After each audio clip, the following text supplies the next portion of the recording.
I want to share some homeschool science ideas.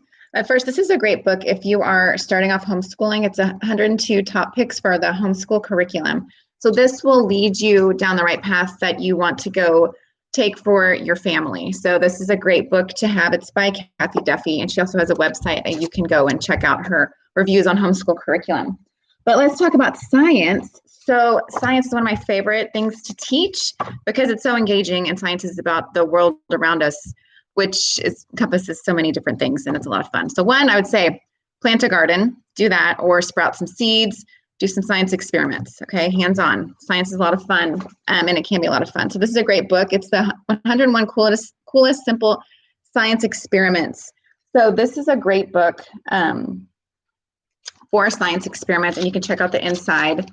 They give you the different experiments and how to do it. Sometimes they give you pictures. I prefer more pictures, but sometimes they do give you pictures. So this is a great book to have on hand for science. And then this is another one, 101 Great Science Experiments. So very similar to the other book.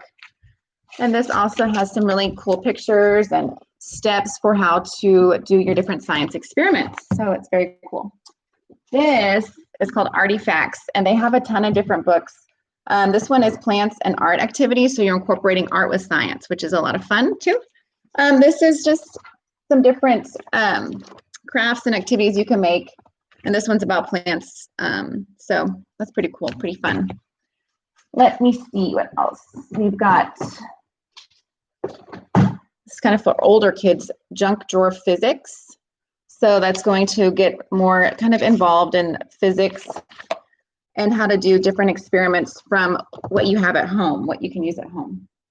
And then there are some other books that I really like.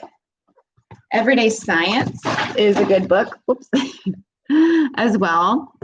You can see that inside here. Nice, colorful pictures, steps, lots of different options, lots of different things to do. And then one for teaching the concepts. I really like this for teaching the concepts because it's actually by a person who is a scientist, has a PhD in science, in a science field. It's called Real Science for Kids, and they have chemistry, biology, physics, and I think earth science as well. So this is a great book as well.